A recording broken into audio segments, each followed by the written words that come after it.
ರಾಜ್ಯದಲ್ಲಿ ಕೊರೋನಾ ಏರಿಕೆಯಾಗ್ತಾ ಇರೋ ಹಿನ್ನೆಲೆ ಸಿಎಂ ಬಸವರಾಜ ಬೊಮ್ಮಾಯಿ ಜಿಲ್ಲಾಧಿಕಾರಿಗಳ ಜೊತೆ ಸಭೆ ನಡೆಸುತ್ತಿದ್ದಾರೆ. ಬಿಬಿಎಂಪಿ ವ್ಯಾಪ್ತಿಯಲ್ಲಿ ಬಿಬಿಎಂಪಿ ಆಯುಕ್ತರು ಬೆಂಗಳೂರು ನಗರ, ಬೆಂಗಳೂರು ಗ್ರಾಮಾಂತರ, ಕಲಬುರಗಿ, ಕೊಪ್ಪಳ, ರಾಯಚೂರು, ಯಾದಗಿರಿ, ಬಳ್ಳಾರಿ, ತುಮಕೂರು, ಬೀದರ್, ಚಿತ್ರದುರ್ಗ, ಕೋಲಾರ, ವಿಜಯಪುರ, ಮೈಸೂರು, ಬೆಳಗಾವಿ, ದಕ್ಷಿಣ ಕನ್ನಡ, ಧಾರವಾಡ ಹಾಗೂ ಹಾವೇರಿ ಜಿಲ್ಲೆಗಳ ಜಿಲ್ಲಾಧಿಕಾರಿಗಳು ಹಾಗೂ ಸಿಇಒಗಳು ಸಭೆಯಲ್ಲಿ ಭಾಗಿಯಾಗಿದ್ದಾರೆ. ಕೋವಿಡ್ ಲಸಿಕಾಕರಣ ಪ್ರಗತಿ ಹಾಗೂ ಜಿಲ್ಲೆಗಳಲ್ಲಿನ ಕೋವಿಡ್ ಸ್ಥಿತಿಗತಿ ಬಗ್ಗೆ ಸಿಎಂ ಅವಲೋಕಿಸುತ್ತಿದ್ದಾರೆ. ಹಾಸನದಲ್ಲಿ ಜಿಲ್ಲೆಯಲ್ಲಿ ಹೆಮ್ಮಾರಿ ಕೊರೋನಾ ಕಂಟ್ರೋಲ್ ತಪ್ಪಿದಂತೆ ಕಾಣಿಸ್ತಾ ಇದೆ. ಕೊರೋನಾ ಪಾಸಿಟಿವಿಟಿ ದರದಲ್ಲಿ ಹಾಸನ ಜಿಲ್ಲೆಯೇ ರಾಜ್ಯದಲ್ಲಿ ಮೊದಲ ಸ್ಥಾನದಲ್ಲಿದೆ. ಹೀಗಾಗಿ ಜಿಲ್ಲಾಧಿಕಾರಿ ಕಚೇರಿ ಸಭಾಂಗಣದಲ್ಲಿ ಜಿಲ್ಲಾ ಉಸ್ತುವಾರಿ ಸಚಿವ ಕೆ ಗೋಪಾಲಯ್ಯ ನೇತೃತ್ವದಲ್ಲಿ ಮಹತ್ವದ ಸಭೆ ನಡೆಸುತ್ತಿದ್ದಾರೆ.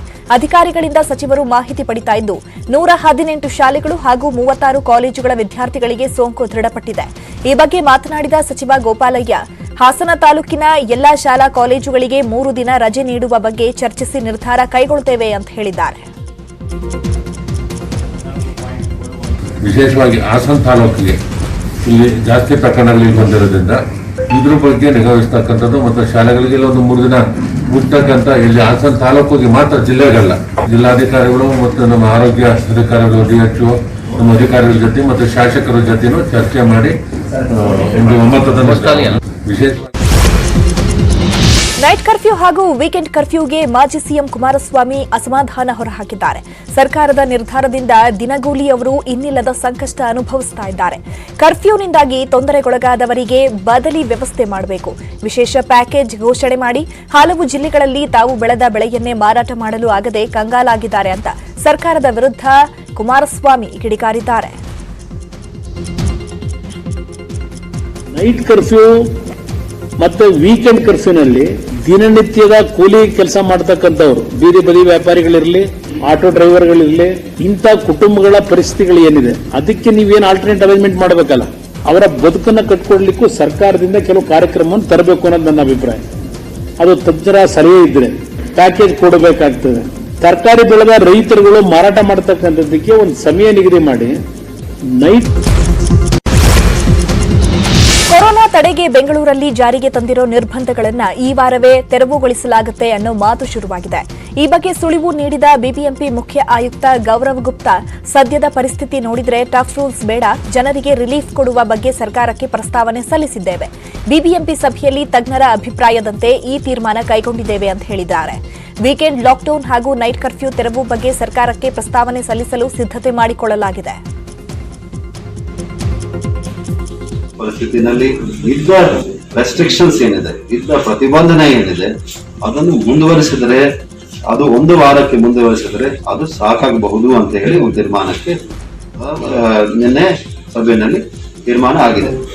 ಸೊ ಇಂಥ ಒಂದು ಸಂದರ್ಭದಲ್ಲಿ ನಾವು ಇದ್ದದ್ದು ವ್ಯವಸ್ಥೆಯನ್ನು ಮುಂದುವರಿಸಿಕೊಂಡು ಹೋಗ್ತೀವಿ. ಅದರಲ್ಲಿ ಯಾವುದೇ ಒಂದು ಬದಲಾವಣೆಯನ್ನು ಮೇಲ್ನೋಟಕ್ಕೆ ಕಂಡು ಬರ್ತಾ ಇದೆ.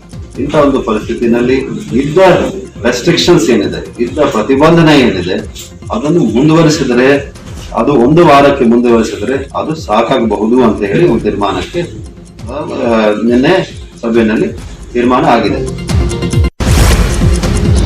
ಜನರಿಗೆ ಬುದ್ಧಿ ಹೇಳಬೇಕಾಗಿರೋ ಜನಪ್ರತಿನಿಧಿಗಳೇ ಮೇಲಿಂದ ಮೇಲೆ ಎಡವಟ್ಟು ಮಾಡ್ತಿದ್ದಾರೆ. ಮಾಸ್ಕ್ ವಿಚಾರವಾಗಿ ಸಚಿವ ಉಮೇಶ್ ಕತ್ತಿ ಉಡಾಫೆ ಉತ್ತರ ನೀಡಿದ್ದಾರೆ. ಮಾಸ್ಕ್ ಹಾಕೋದು ಬಿಡುವುದು ಅದು ಅವರವರ ವಿಚಾರ, ಪ್ರಧಾನಮಂತ್ರಿಗಳೇ ಯಾವುದೇ ನಿರ್ಬಂಧ ಇಲ್ಲ ಎಂದಿದ್ದಾರೆ. ಹೀಗಾಗಿ ಮಾಸ್ಕ್ ಹಾಕದೇ ಇರೋದು ನನ್ನ ವೈಯಕ್ತಿಕ ವಿಚಾರ, ನಾನು ಮಾಸ್ಕ್ ಹಾಕಲ್ಲ ಎಂದಿದ್ದಾರೆ. ಸಚಿವರ ಈ ಹೇಳಿಕೆ ಸುದ್ದಿಯಾಗ್ತಿದ್ದಂತೆ ಉಲ್ಟಾ ಹೊಡೆದಿದ್ದಾರೆ. ನಾನು ಮಾಸ್ಕ್ ಹಾಕಬೇಡಿ ಅಂತ ಯಾರಿಗೂ ಹೇಳಿಲ್ಲ, ನನ್ನ ಹೇಳಿಕೆಯನ್ನ ಅಪಾರ್ಥ ಮಾಡಿಕೊಳ್ಳೋದು ಬೇಡ ಅಂತ ಹೇಳಿದ್ದಾರೆ.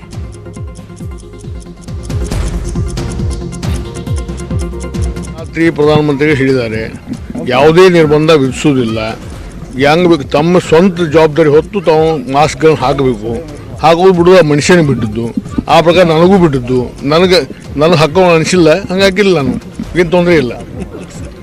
ನಿನ್ನೆ ರಾತ್ರಿ ಪ್ರಧಾನಮಂತ್ರಿ ಹೇಳಿದ್ದಾರೆ, ಯಾವುದೇ ನಿರ್ಬಂಧ ವಿಧಿಸುವುದಿಲ್ಲ, ಹೆಂಗ್ ಬೇಕು ತಮ್ಮ ಸ್ವಂತ ಜವಾಬ್ದಾರಿ ಹೊತ್ತು ತಾವು ಮಾಸ್ಕ್ ಹಾಕಬೇಕು, ಹಾಕೋದು ಬಿಡುವ ಮನುಷ್ಯನಿಗೆ ಬಿಟ್ಟಿದ್ದು, ಆ ಪ್ರಕಾರ ನನಗೂ ಬಿಟ್ಟಿದ್ದು, ನನಗೆ ಹಾಕೋಣ ಅನಿಸಿಲ್ಲ, ಹಂಗೆ ಹಾಕಿಲ್ಲ, ನಾನು ಏನು ತೊಂದರೆ ಇಲ್ಲ. ಬೆಂಗಳೂರಲ್ಲಿ ಹೆಚ್ಚಿನ ಕೊರೋನಾ ಸೋಂಕಿತರು ಹೋಮ್ ಐಸೋಲೇಷನ್ನಲ್ಲೇ ಗುಣಮುಖರಾಗ್ತಾ ಇದ್ದಾರಂತೆ. ಹೀಗಾಗಿ ಹೋಮ್ ಐಸೋಲೇಷನ್ ಅವಧಿ 7 ದಿನಕ್ಕೆ ಇಳಿಕೆ ಮಾಡಲಾಗಿದೆ. ಈ ಬಗ್ಗೆ ಮಾಹಿತಿ ನೀಡಿದ ಬಿಬಿಎಂಪಿ ಆಯುಕ್ತ ಗೌರವ್ ಗುಪ್ತಾ, 10 ದಿನಗಳಿಂದ 7 ದಿನಗಳಿಗೆ ಹೋಮ್ ಐಸೋಲೇಷನ್ ಇಳಿಕೆ ಮಾಡಿದ್ದೇವೆ. 7ನೇ ದಿನಕ್ಕೆ ಸೋಂಕಿತರು ಮತ್ತೆ ಪರೀಕ್ಷೆ ಮಾಡಿಸುವ ಅಗತ್ಯವಿಲ್ಲ ಅಂತ ಹೇಳಿದ್ರು. ಇನ್ನು ಸೋಂಕಿನ ತೀವ್ರತೆ ಕಡಿಮೆಯಾದ ಕಾರಣಕ್ಕೆ ಐವರ್ಮೆಕ್ಟಿನ್ ಮಾತ್ರೆ ನೀಡೋದನ್ನು ನಿಲ್ಲಿಸಲು ಬಿಬಿಎಂಪಿ ಆದೇಶಿಸಿದೆ.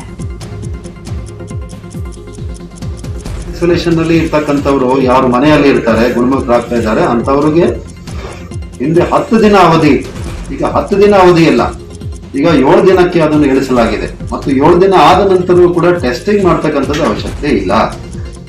ಸಾಮಾನ್ಯ ಪರಿಸ್ಥಿತಿನಲ್ಲಿನೇ ನೀವು ಅದನ್ನು 7 ದಿನ ಕಳೆದ ನಂತರ ನೀವು ನಿಮ್ಮ ರೆಗ್ಯುಲರ್ ಜೀವನವನ್ನು ನಡೆಸಲಿಕ್ಕೆ ಸಾಧ್ಯ ಆಗ್ತದೆ. ಸಾಮಾನ್ಯ ಜೀವನಕ್ಕೆ ನೀವು ನಡ್ಸ್ಕೊಂಡು ಹೋಗ್ಬಹುದು. ಹೋಮ್ ಐಸೋಲೇಷನ್ ನಲ್ಲಿ ಇರ್ತಕ್ಕಂಥವ್ರು ಯಾರು ಮನೆಯಲ್ಲಿ ಇರ್ತಾರೆ, ಗುಣಮುಖರಾಗ್ತಾ ಇದ್ದಾರೆ ಅಂತವ್ರಿಗೆ ಹಿಂದೆ 10 ದಿನ ಅವಧಿ, ಈಗ 10 ದಿನ ಅವಧಿ ಇಲ್ಲ, ಈಗ 7 ದಿನಕ್ಕೆ ಅದನ್ನು ಇಳಿಸಲಾಗಿದೆ. ಮತ್ತು 7 ದಿನ ಆದ ನಂತರವೂ ಕೂಡ ಟೆಸ್ಟಿಂಗ್ ಮಾಡ್ತಕ್ಕಂಥದ್ದು ಅವಶ್ಯಕತೆ ಇಲ್ಲ.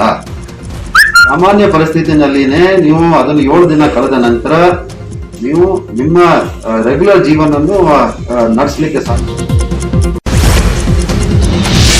ಜನಪ್ರತಿನಿಧಿಗಳೇ ಮೇಲಿಂದ ಮೇಲೆ ಕೊರೋನಾ ರೂಲ್ಸ್ ಬ್ರೇಕ್ ಮಾಡ್ತಿದ್ದಾರೆ. ವಿಧಾನಸಭೆ ಡೆಪ್ಯೂಟಿ ಸ್ಪೀಕರ್ ಆನಂದ್ ಮಾಮನಿ ಅದ್ದೂರಿಯಾಗಿ ಹುಟ್ಟುಹಬ್ಬ ಆಚರಿಸಿಕೊಂಡಿದ್ದಾರೆ. ಮಾಮನಿ ಹುಟ್ಟುಹಬ್ಬದ ವೇಳೆ ಕೋವಿಡ್ ರೂಲ್ಸ್ ಅನ್ನೋದು ಲೆಕ್ಕಕ್ಕೆ ಇಲ್ಲದಂತಾಗಿತ್ತು. ಮಾಸ್ಕ್ ಹಾಕಿರಲಿಲ್ಲ, ಸಾಮಾಜಿಕ ಅಂತರವಂತೂ ಮೊದಲೇ ಇರಲಿಲ್ಲ. ಇನ್ನು ಶಾಸಕ ರೇಣುಕಾಚಾರ್ಯ ಮೇಲಿಂದ ಮೇಲೆ ಕೊರೋನಾ ನಿಯಮ ಉಲ್ಲಂಘನೆ ಮಾಡ್ತಿದ್ದಾರೆ. ಹೊನ್ನಾಳಿ ಪಟ್ಟಣದ ದೊರಗಮ್ಮ ಮರಿಯಮ್ಮನ ಜಾತ್ರೆಯಲ್ಲಿ ಶಾಸಕರು ಭಾಗಿಯಾಗಿದ್ದು ಕೊರೋನಾ ರೂಲ್ಸ್ ಅನ್ನೋದು ಮಾಯವಾಗಿತ್ತು.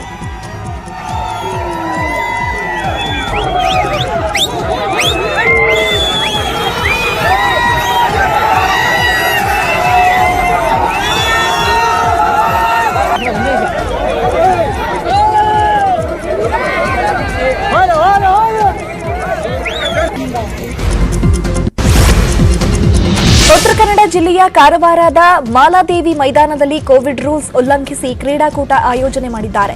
ರಾಜ್ಯದಲ್ಲಿ ಕೊರೋನಾ ಸೋಂಕಿನ ಸಂಖ್ಯೆ ಹೆಚ್ಚಾಗ್ತಿದೆ, ಹೀಗಿದ್ರೂ ಸಹ ಅನುಮತಿ ಕೊಟ್ಟಿದ್ಯಾಕೆ ಅಂತ ಉತ್ತರ ಕನ್ನಡ ಜಿಲ್ಲಾಡಳಿತ ವಿರುದ್ಧ ಜನ ಆಕ್ರೋಶವನ್ನ ವ್ಯಕ್ತಪಡಿಸುತ್ತಿದ್ದಾರೆ. ಜಾತ್ರೆಗಳಿಗೆ ನಿರ್ಬಂಧ ಹೇರಿರೋ ಜಿಲ್ಲಾಡಳಿತ ಕ್ರೀಡೆಗೆ ಯಾಕೆ ಅನುಮತಿಯನ್ನ ನೀಡಿದೆ ಅಂತ ಪ್ರಶ್ನೆ ಮಾಡ್ತಿದ್ದಾರೆ. ಕ್ರೀಡಾಕೂಟದಲ್ಲಿ ಸುಮಾರು 800ಕ್ಕೂ ಹೆಚ್ಚು ಕ್ರೀಡಾಪಟುಗಳು ಭಾಗಿಯಾಗಿದ್ದು ಮಾಸ್ಕ್ ಹಾಕಿಲ್ಲ, ಸಾಮಾಜಿಕ ಅಂತರವಂತೂ ಮೊದಲೇ ಇರಲಿಲ್ಲ.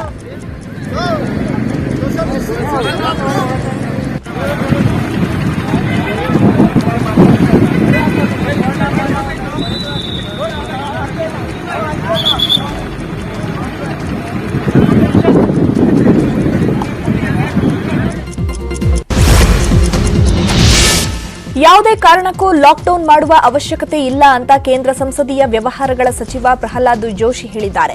ವಾರಾಂತ್ಯದ ಕರ್ಫ್ಯೂನ ಅಗತ್ಯವೂ ಇಲ್ಲ, ವಾರಾಂತ್ಯ ಕರ್ಫ್ಯೂಗೆ ವಿನಾಯಿತಿ ನೀಡಬೇಕು. ಈ ನಿಟ್ಟಿನಲ್ಲಿ ಮುಖ್ಯಮಂತ್ರಿಗಳು ಶುಕ್ರವಾರ ಸೂಕ್ತ ನಿರ್ಧಾರ ಕೈಗೊಳ್ಳಲಿದ್ದಾರೆ ಅಂತ ಹುಬ್ಬಳ್ಳಿಯಲ್ಲಿ ಪ್ರಹ್ಲಾದ್ ಜೋಶಿ ಮಾಹಿತಿಯನ್ನು ಕೊಟ್ಟಿದ್ದಾರೆ. ಯಾವುದೇ ಕಾರಣಕ್ಕೂ ಲಾಕ್ಡೌನ್ ಅನ್ನು ಮಾಡುವಂಥ ಅವಶ್ಯಕತೆ ಇಲ್ಲ. ಇದನ್ನು ಎಲ್ಲ ರಾಜ್ಯಗಳಿಗೂ ನಾವು ಸ್ಪಷ್ಟಪಡಿಸಿದ್ದೇವೆ. ಸ್ಮಾಲ್ ಕಂಟೈನ್ಮೆಂಟ್ ಝೋನ್ ಮಾಡಬೇಕು. ಅಲ್ಲಿ ಎಲ್ಲಿ ಆಗಿದೆ ಭಾಳ ಜಾಸ್ತಿ ಎಲ್ಲಾದರೂ ಆದರೆ ಅಲ್ಲೊಂದು ಸ್ಮಾಲ್ ಕಂಟೈನ್ಮೆಂಟ್ ಝೋನ್ ಮಾಡಬೇಕು. ಮತ್ತು ಟ್ರ್ಯಾಕ್ ಮಾಡುವಂಥದ್ದು ಟ್ರೇಸಿಂಗ್ ಆ್ಯಂಡ್ ಟ್ರ್ಯಾಕಿಂಗ್ ಬಗ್ಗೆ ಹೆಚ್ಚು ಆಗ್ರಹ ಕೊಡಬೇಕು ಅನ್ನುವಂಥದ್ದು ಭಾರತ ಸರ್ಕಾರದ ಮುಖ್ಯಮಂತ್ರಿಗಳು ಹೇಳಿದ್ದು. ಈ ಶುಕ್ರವಾರ ನಾವು ರಿವ್ಯೂ ಮಾಡ್ತೀವಿ, ಗುರುವಾರ ಶುಕ್ರವಾರಕ್ಕಿಂತ ಮೊದಲು ನಾವು ರಿವ್ಯೂ ಮಾಡ್ತೀವಿ ಅಂತ ಹೇಳಿದ್ದಾರೆ. ನನ್ನ ವೈಯಕ್ತಿಕ ಅನಿಸಿಕೆ ವೀಕೆಂಡ್ ಕರ್ಫ್ಯೂನು ರಿಲ್ಯಾಕ್ಸ್ ಮಾಡಬೇಕು. ಏನು ನಿಯಮಗಳಿದೆ ಆ ನಿಯಮಗಳನ್ನು ಜನನೂ ಪಾಲನೆ ಮಾಡಬೇಕು, ಸರ್ಕಾರನೂ ಅದನ್ನು ಎನ್ಫೋರ್ಸ್ ಮಾಡಿಸೋಕ್ಕೆ ಪ್ರಯತ್ನ. ರಾಜ್ಯದಲ್ಲಿ ಕೊರೋನಾ ಕೇಕೆ ಹಾಕ್ತಿದ್ರು, ಜನ ಮಾತ್ರ ಕ್ಯಾರೆ ಅಂತಿಲ್ಲ. ಯಾದಗಿರಿಯ ಎಪಿಎಂಸಿ ಮಾರುಕಟ್ಟೆಯಲ್ಲಿ ಕುರಿ ಸಂತೆಗೆ ಜನ ಜಾತ್ರೆಯೇ ಸೇರಿತ್ತು. ಸಾವಿರಾರು ಸಂಖ್ಯೆಯಲ್ಲಿ ಸೇರಿದ್ದ ಜನ ಕುರಿ ಹಾಗೂ ಜಾನುವಾರು ಖರೀದಿಗೆ ಮುಗಿಬಿದ್ದಿದ್ರು. ಇನ್ನು ವಿಜಯಪುರ ಜಿಲ್ಲೆ ತಾಳಿಕೋಟೆ ತಾಲೂಕಿನ ಬಳಗಾನೂರ ಗ್ರಾಮದಲ್ಲಿ ಅದ್ದೂರಿಯಾಗಿ ನೀಲಗಂಗಾಂಬಿಕಾ ದೇವಿಯ ಜಾತ್ರೆ ಮಾಡಲಾಗಿದೆ. ಕೊರೋನಾ ನಿಯಮಗಳನ್ನು ಗಾಳಿಗೆ ತೂರಿದ ಜನ ಹಬ್ಬದ ಸಂಭ್ರಮದಲ್ಲಿ ಮಿಂದೆದ್ದಿದ್ದಾರೆ.